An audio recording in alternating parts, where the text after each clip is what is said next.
말씀을 듣고자 합니다.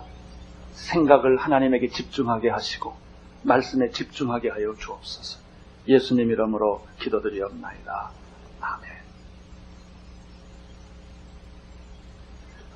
성경에 나타난 메시지 가운데 가장 신비로운 주제 중에 하나가 이스라엘입니다. 이스라엘.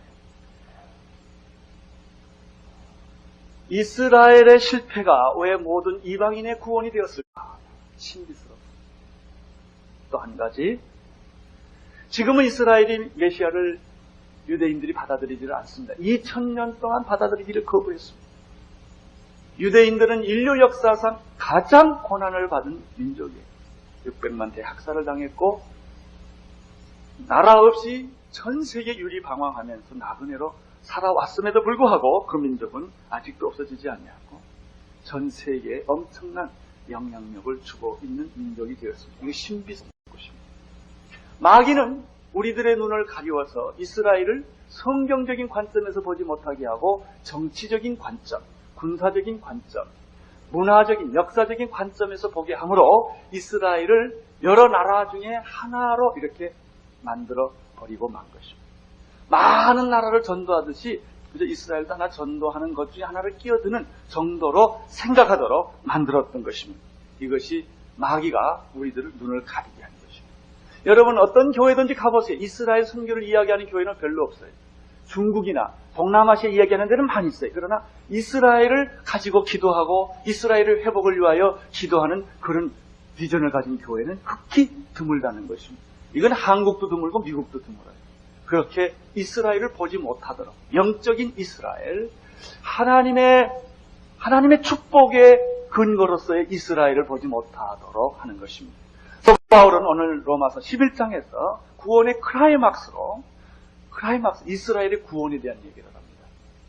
여러분 로마서는 구원에 관한 책입니다.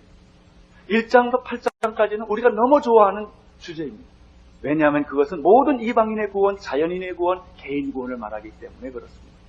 로마서 중에 제일 배척을 받는 장이 9장부터 11장까지예요. 왜냐하면 이스라엘 구원은 나하고 상관이 없는 것 같아요. 그러나 구원의 클라이막스가 여기에 있어요.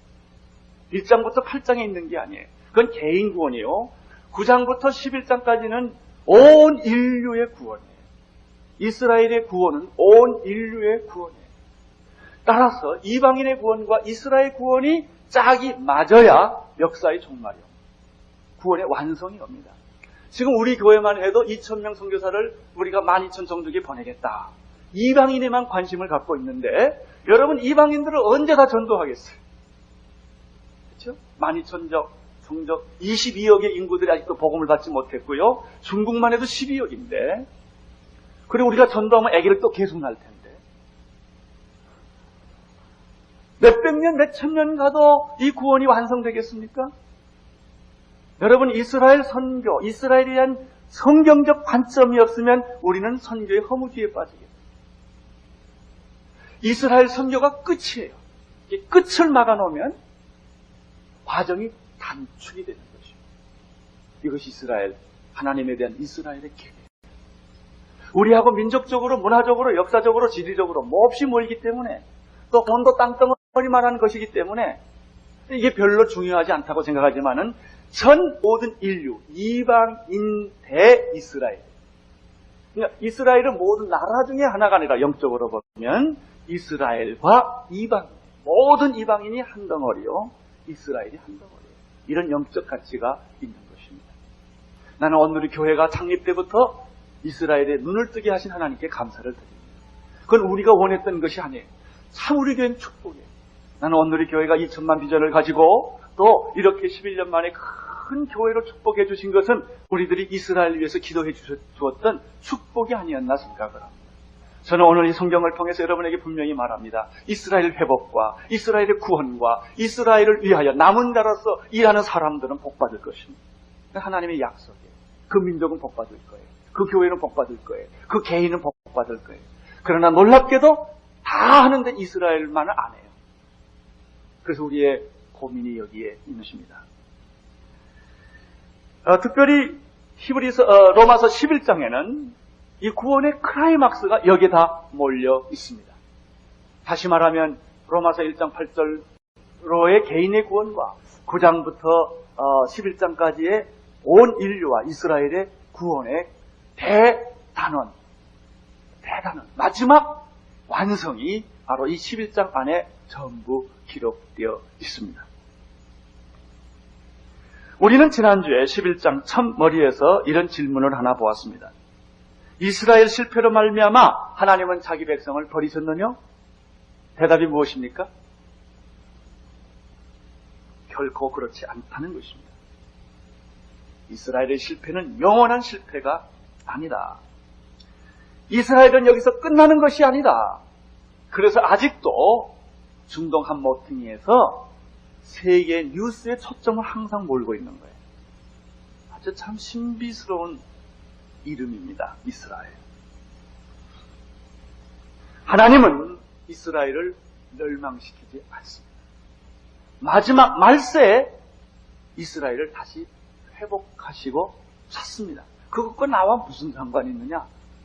기가 막힌 이 관계가 있는 거예요. 영적으로, 선교적으로 보면은. 이방인을 자물쇠로 본다면 이스라엘은 열쇠예요. 열쇠로 열어야 자물쇠가 열리는 거예요. 이 구원의 완성이에요. 여러분, 절대로 이스라엘의 구원을, 회복을 하지 않고 이방인만 구원하지 않습니다. 하나님의 뜻이에요. 여러분, 이방인을 구원한 뜻은 뭐예요? 이방인을 구원하기 위하여 이스라엘을 실족하게 하고 실패하게 하셨어요. 그래서 온 인류가, 이방인이 구원을 얻었어요. 그러면 그 실족되고 실패한 이스라엘을 하나님이 버리겠느냐? 아니에요. 반드시 다시 찾습니다. 아직까지 예수님 이후에 이스라엘은, 예수님을 죽인 이후에 이스라엘은 지금까지도 메시아를 배척합니다. 거기서 예수님이 태어났고, 거기서 예수님이 자라서 나셨고, 거기서 예수님이 기적을 베푸셨고, 거기서 예수님이 죽으셨고, 부활하셨고, 승천한 땅이에요. 가보십시오. 십자가가 없습니다. 처음에는 쇼크를 먹습니다. 아니, 어떻게 이럴 수가 있을까? 그들은 지금까지 메시아를 배척한 거예요. 그러나 역사의 끝에는 그렇게 배척해서 이스라엘은 멸망할 것인가? 아닙니다. 하나님은 이스라엘을 결코 뭐하지 않으셨다? 버리지 아니하셨다. 하나님은 여러분을 버리지 않는 것과 똑같아요. 택한 사람은 반드시 구원하는 것처럼 아무리 잘못했고 실수를 했어도 이스라엘을 다시 하나님은 찾으시고 부르시고 회복하시고 인류 역사의 완성의 대단원을 내리게 하시는 것입니다. 어떻게 이스라엘은 구원을 받을 수 있는가? 지난주에 공부했습니다.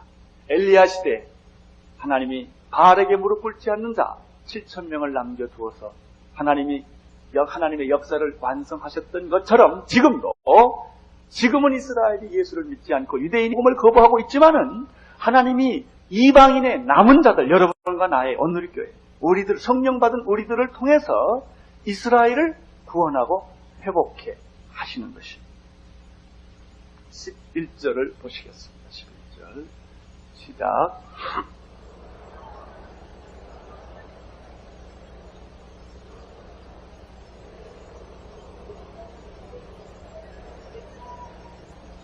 이스라엘은 실족한 것은 사실입니다. 그들은 종교적인 기득권, 그리고 불신앙, 불순종, 오만 때문에 메시아를 결국 죽이고 말았습니다. 메시아를 환영하고 영접하지 않았습니다. 실패한 거예요. 실족한 거예요. 그런데 11절 보세요. 저희가 넘어지기까지 실족하였느냐? 이렇게 실패하긴 했는데 그 실패가 멸망이냐? 끝이냐? 패배냐? 아니라는 거예요. 실족한 것은 분명히 잘못했어요. 실족이라는 것은 발이 이렇게 미끄러진 거 아닙니까? 잘못 선택한 거 아닙니까? 실족했어요. 그러나 망하기까지 실족한 것이냐? 아니에요. 나는 여러분의 실패가 하나님을 떠나고 구원을 잃어버리는 실패가 아니라고 믿습니다. 우리도 예수 믿다 보면 실패하고 실족하고 항자가 될 때가 참 많아요. 그렇죠? 그러나 그것 때문에 망하지 않습니다. 여러분, 죄가 하나님의 사랑보다 더 크지 않습니다.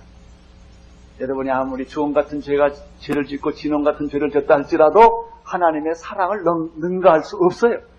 하나님의 사랑은 여러분을 구원하고 말 것입니다. 이스라엘이 발을 잘못 디뎠어요. 그래서 넘어졌어요. 이 넘어진 것이 망한 것이냐? 하나님이 버린 거냐? 아니에요. 이걸 쉽게 설명하면 도미노 현상과 같은 거예요. 여러분들 상하패로 이렇게 카드 놀이 하는 것처럼 하는 그 도미노가 있지 않습니까?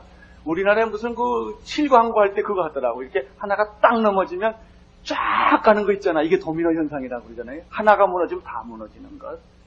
이스라엘이 말이죠. 실족해서 넘어졌는데 이방인을 딱 친 거예요. 넘어지기를.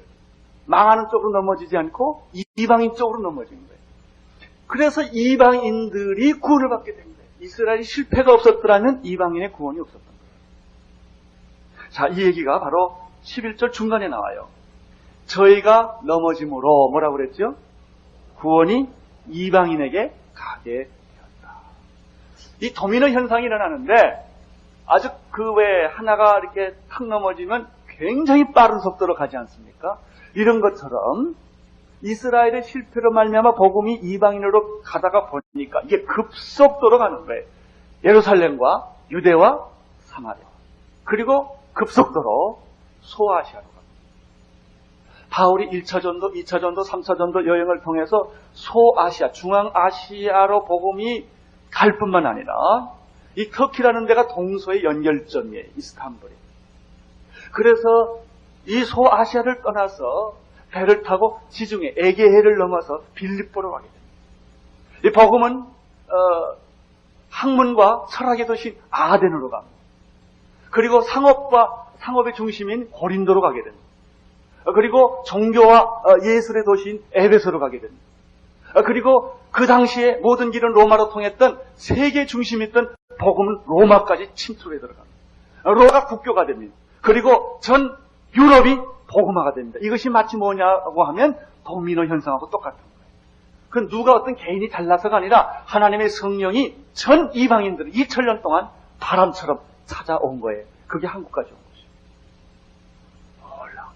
무엇 때문에? 이스라엘이 실패. 그게 신비스러운 거예요. 놀라운 것이죠. 여러분, 한국의 복음을 전해주신 분들은 미국 분이지만 그게 아니에요. 유대인들. 여러분, 이방인들에게 최초로 복음을 전해준 사람은 누구예요? 유대인들이에요. 바울이 유대인이에요. 베드로가 유대인이에요. 스데반이 유대인이에요. 빌립이 유대인이에요. 12제자가 그랬습니다. 그들이 말이죠. 생명을 걸고 순교하면서 여러분, 창으로 찔리고 높은 성전 꼭대기에서 밀어뜨림을 당하고 거꾸로 십자가를 받고 돌에 맞아 죽고 이런 순교를 당하면서 그들이 우리들에게 복음을 준 거예요. 그들에게 복음을 준 거예요. 이것이 이스라엘, 이것이 유대인이었던 것입니다. 사도행전을 보면은 아주 이게 잘 설명이 되어 있습니다. 사도행전 13장 이후에 28장까지 쭉 보면은 사도 바울은 유대인이었어요. 예수 믿는 사람을 잡아다 오게 가둘 정도로 종교적 열심이 있었던 사람이에요. 숨어있는 사람까지 가서 잡아온 사람이에요.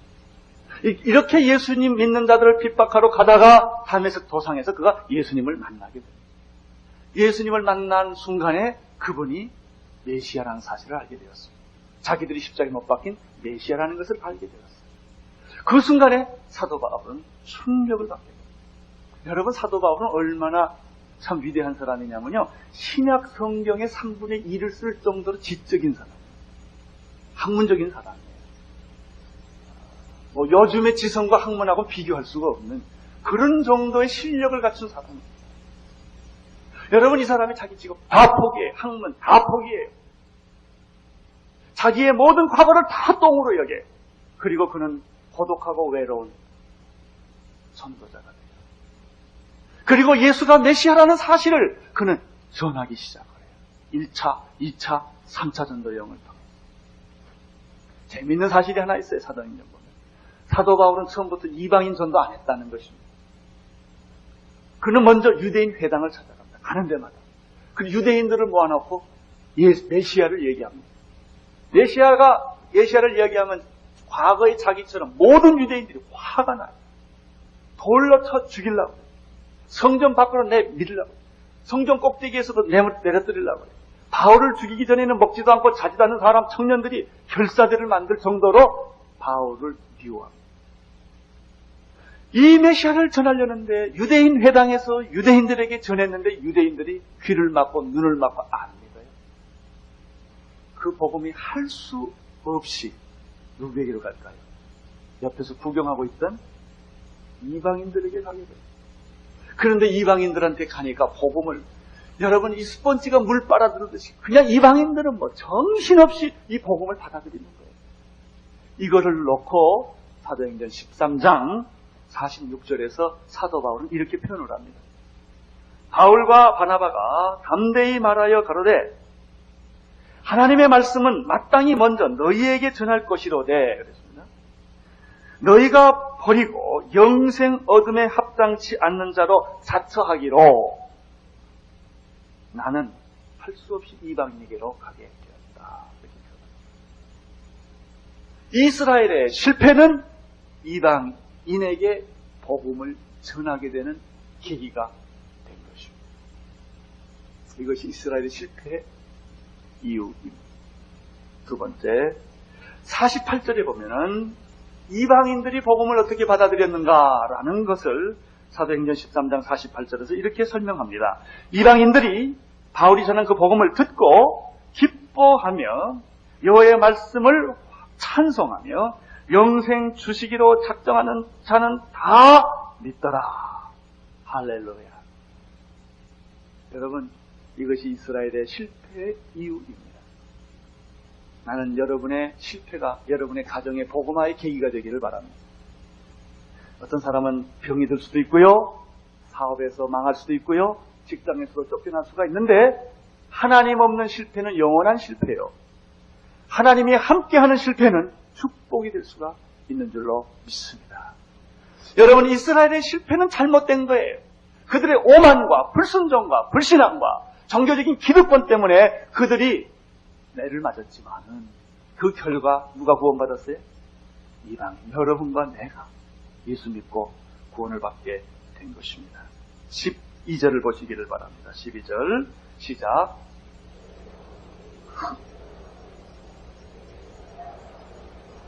저희의 넘어짐은 세상의 부요함이며 저희의 실패가 이방인의 부요함이 되며 이렇게 됐습니다. 그 다음 말에 줄을 쳐주셔야 돼요. 저희의 충만함이요. 자, 보세요. 이스라엘의 실패는 세상의 부요함이요, 이스라엘의 넘어짐은 이방인의 부요함이 되었다고 한다면 이스라엘의 충만함은 어떤 결과를 올 거냐. 기가 막힌 거예요. 이스라엘이 만약 예수 믿고 구원을 받게 된다면 이 전 세계가 지진이 일어납니다. 이스라엘의 실패도 이방인에게 이런 축복을 주었다면 이스라엘의 충만함은 어떤 결과를 오겠느냐. 이것이 하나님이 이스라엘에 대한 계획입니다. 여러분이 사실을 잘 알아요. 제가 2부 때도 그런 설교를 했는데요. 어떤 사람이 자기 자식을, 어떤 돈 많은 분이 자기 자식이 있는데 그 자식이 못돼가지고 사고를 저질러서 감옥에 들어갔어요. 구제불능이. 그런데 어떤 한 사람이 그 영혼이 불쌍해서 교도소에 매주 쫓아다니면서 성경 가르치고 먹을 걸 갖다 주고 그냥 사랑해. 그러면 그 못된 아들의 아버지는 그놈의 자식 왜 주냐고 욕을 하겠습니까? 고맙다고 그러겠습니다. 이게 하나님의 심정. 여러분, 이스라엘이 잘못했어요. 잘못했다고요. 그러나 이스라엘을 하나님이 사랑해요. 하나님은 나를 구원하기 위해서 이스라엘을 희생시켰어요. 하나님은 나를 구원하기 위해 자기 아들을 희생시킨 것처럼 온 인류를 구원하기 위하여 이스라엘을 희생시켰어요. 여러분, 그걸 내가 알고 이스라엘을 위해 기도하고 지금 이스라엘이 형편이 없어요.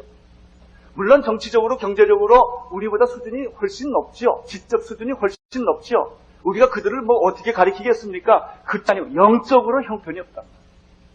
영적으로 사막 같은 이스라엘을 위해 눈물을 흘리고 헌금하고 기도해주고 거기다 교회 세우고 도와주면 하나님이 얼마나 이스라엘을 돕는 자를 하나님이 축복해 주신다.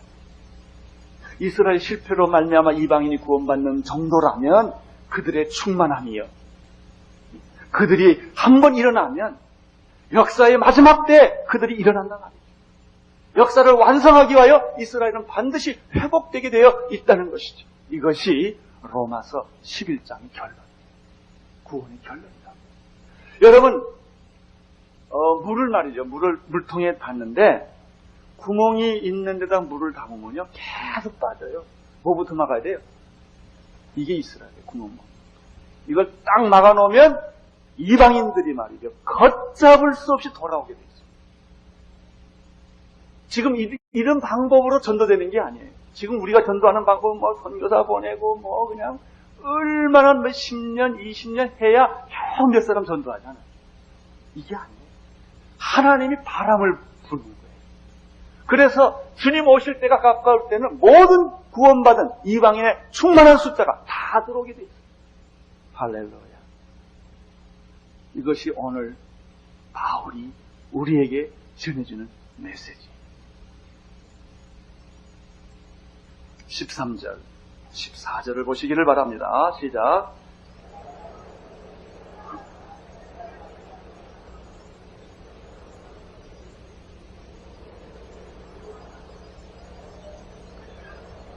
사도 바울은 이방인의 사도입니다. 여러분, 이방인들이 이스라엘 생각하는 거하고요, 이스라엘 선택된 백성이 이방인을 생각하는 것은 하늘과 땅 차이. 우리들이 이스라엘 생각하는 거 별로 그렇게 큰 갈등이 없어요. 그러나 선택받은 사람이 개나 돼지 같은 이방인을 위해서 자기가 희생하고 죽는다는 건요, 그들의 민족적 감정으로는 이게 비교가 안 돼요. 그럼에도 불구하고 사도 바울은 내가 이방인들을 위한 뭐가 되었다? 사도가 되었다. 나는 이것을 수치스럽게 생각하지 않고 영광스럽게 생각한다. 이렇게 바울이 말했어요. 그러면서 사도 바울은 그렇기 때문에 이방인들, 예수 믿고 구원받은 이방인의 모든 교회들과 이방인들에게 내가 너희들한테 부탁하고 싶은 것이 있다. 이스라엘이 이 하나님의 계획 때문에 희생당하지 않았냐,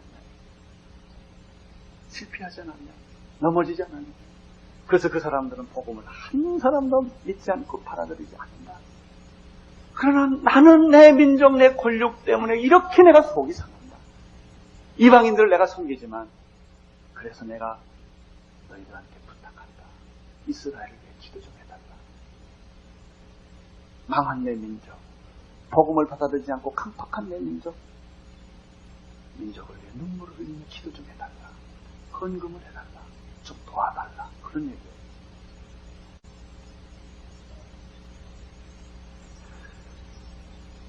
이 말은 이런 표현을 시긴하게 좀 해달라. 시긴. 이스라엘이 시긴하게 좀 해달라. 그들 중에서도 몇 사람이라도 구원받게 좀 해달라.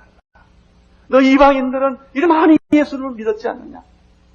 이렇게 많은 교회가 있지 않느냐? 그러나 예루살렘에 가보면 아무것도 없다. 예수 믿는 사람 없다. 이것이 하나님의 마음이요, 사도 바울의 마음입니다. 사랑하는 온누리교회 성도 여러분, 저는 참 신비스럽게 생각해요. 온누리교회 창립 때부터 이스라엘 선교를 위해서 했는데 참 구박 많이 받았어요, 우리 교회에서. 이것을 잘 우리가 성경적으로 이해를 못합니다. 이 로마서 공부를 1장부터 지금까지 쭉 해오게 되니까야 이런 결론에 오게 되는 거예요.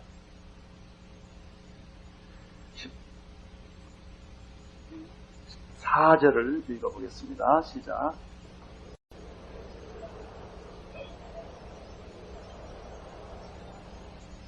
사랑하는 성도 여러분, 금년부터는 우리들이 브리아트족, 베다족, 이반족, 투르크족, 아제르족, 하니족, 위구르족을 위해서 기도할 때 북한을 위해서도 기도하지만 꼭 여러분이 기도 속에 이스라엘이 있게 되길 바랍니다. 우리가 이번에 2월 3일부터 열흘 동안 비전 트립을 가는데 성지 순례하러 가는가? 기도하러 가는 어떻게 이스라엘 사람들을 도울까? 그래서 가는 사람들한테 좋은 옷 다 입고 가라고 그래가지고 올 때 다 벗어놓고 가요. 라면 뭘 막 가지고 가요. 왜냐하면 거기에 이 소련에서 온 유태인들이 가난한 사람 도와줘요. 예수 믿은 사람들이 힘들어요. 핍박이 많이 받아요. 생명의 위협을 받습니다.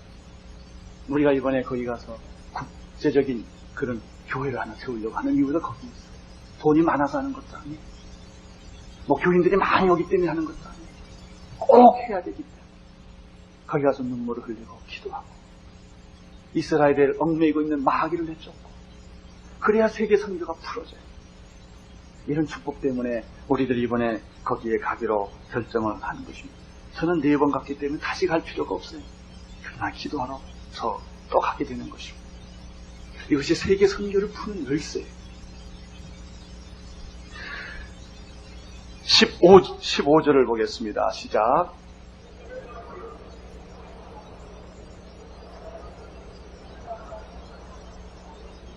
저희를 버리는 것이 세상의 화목이 되었다면 그들을 받아들이는 것은 부활이 아니냐.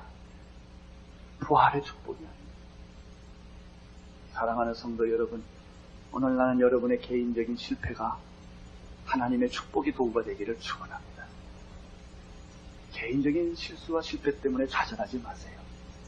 이스라엘의 실패가 이방인의 구원이 되었다면 여러분의 실패와 좌절도 하나님에게는 축복의 기회가 될 수가 있는 것이며 여러분이 대학교 떨어진 것이 신학교 가게 될 계기가 될지 누가 알겠습니까?